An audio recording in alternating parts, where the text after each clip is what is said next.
Hi guys, this Hi. is Reality Bites, and this week we have Dave Rankin sitting in for Steph, and Bridget Fetisi is going to be our guest on Tuesday.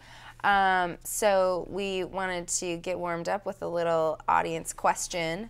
This was emailed in by Sarah Lee. She says, I wonder if you could tackle the subject of relationship jealousy with social media. I'm very aware of the edited versions of ourselves that we present on social media, and I'm good at reminding myself of this whenever the urge to compare / self-hate comes up. But for some reason, my defense mechanisms completely melt when I see pictures or history of my significant other with their exes on Facebook, Instagram, whatever, and they look so happy and in love. Though I know my boyfriend is currently committed to me, it is an indescribably bizarre feeling to see him smiling with another girl, kissing another girl, or going back and forth with flirty Twitter banter. Getting vulnerable here. ... We all stalk, right? Obviously, most people have had past relationships, but how do you deal with this knowledge about your current partner, specifically now that it's often documented and posted forever in picture / social media form? It's a complex and relatively new topic, as access to this sort of documentation hasn't always been the case.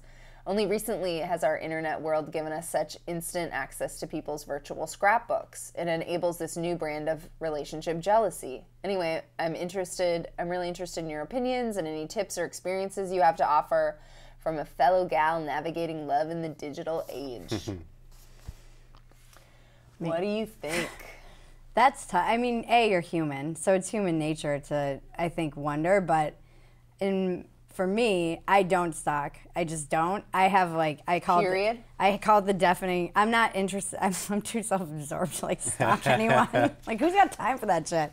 But I do think for your own mental health that I have to do it even with my time online. It's just mental discipline. You have to I call it the deafening wall of silence. You just put that shit up and I don't really know. I think it's natural to want to look, but you can't. It's not good for you. So I treat it like something that's not good for me that I'm not doing, like smoking a cigarette, and that's just the box that I put it in, as this is unhealthy for me. It's toxic, and it undermines my sense of worthiness and, you know. And you're pretty good. You have to be disciplined with the sobriety stuff. So you're if you put it in that same box, it's not. I can't touch it. You can't touch it. It's toxic. Yeah, it's toxic. It's like something I can't have a drink. I just put it in that same thing of I can't do this. It's not good for me. And that's not to say that I won't have slips I don't slip with drinking. So it's one of those things where I just don't allow myself and then over time it does get better and you forget. So I think, you think it's going to take forever, but you actually give yourself 90 days of doing that and you won't even really be thinking of that person. It robs you of joy from your present life. Yeah. That kind of, it takes away from being fully grateful for what you have by looking at that grass is always greener. And I do think this is what social media affords us to do, where we're always looking out and comparing ourselves. And it's keep your eyes on your own paper, stay in your lane, all those dumb little post it everywhere. The cliches are true. Yeah, they are. Some of them. Yeah. Yeah.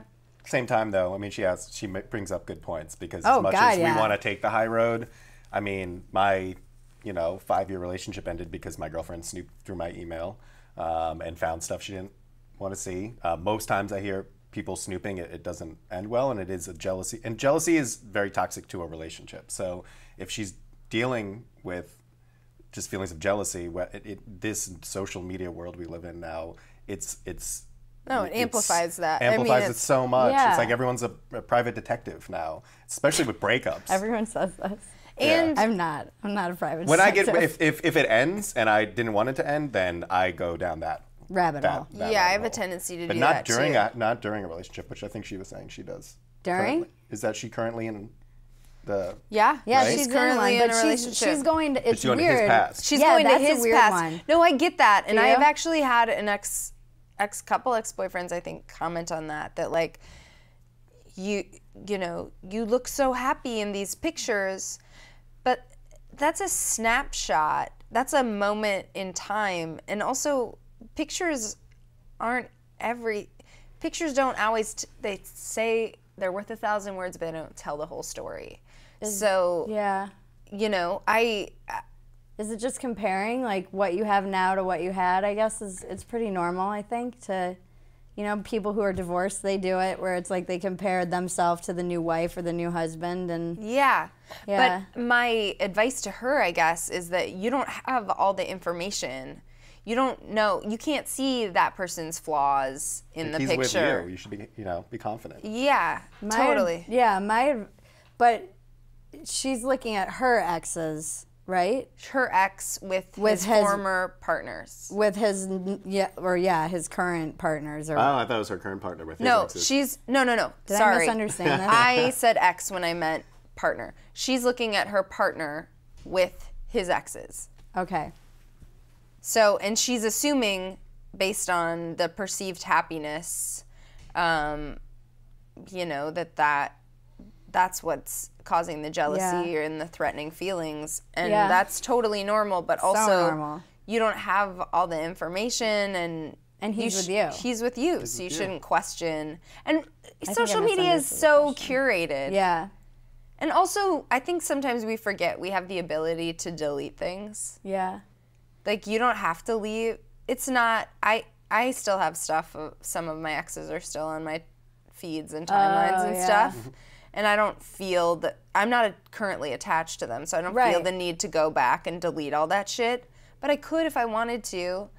And if your partner, I would also say maybe talk to your partner. If your partner came to you and said, hey, it makes me uncomfortable you still have these pictures up with your ex, would you delete them? I would be open. I would talk. I would want to. I think it brings up a different conversation, which is like, why do you feel like that's important to you? I agree with her saying it's complex. It is complex. I wouldn't like to be instructed to delete something, but I would want to, you know, reassure them that there's a reason. Like there's a reason I'm with you and I'm not with them. Yeah, I think too, one of the biggest tools is like gratitude, just being, you know, always being in gratitude for what you have right in front of you. It's like, that's what you should be focusing on, is cultivating what you have in the moment. And, you know, the past it's like gone. So, and maybe go talk to somebody about those feelings of jealousy and find out where that's coming from, because it's usually some feeling of lacking. You know, we all experience fear and lack. Yeah. That's where all of our emotions all come back to, fear and lack. Like everything, basically. I mean, we're all in our 30s. Anyone we date is going to have like a ton of history of good and bad that is somewhere on social media. Like we're all like, that's just something now when I meet someone and, you know, we become friends on Facebook or something. I'm like, I don't need to go down there because maybe they will on me, but I just don't need to because it's Steph always got says, shit at this point. Compare and despair. Yeah, totally. And there's something like self-hating about just going back and torturing yourself with that picture. It's like, exactly. You know, then it's going to keep feeling like an itch that you need to scratch, and it's not serving you. And every time you do that, you're wiring that pattern in your brain. Yes. So what fires together wires together. So instead of focusing on what you don't have, focus on what you want. It's like every time you give into that urge, which is why I don't have the luxury of like giving into many of my urges. I basically have to do the opposite of everything I want to do. So I know that if I have, for me it's the news. It's not exes. It's like I'll go in like a news binge and lose it. And I'm like, this isn't healthy. You know, I can't. And so I have to do the opposite. Like go for a walk, look at the sky, take a deep breath.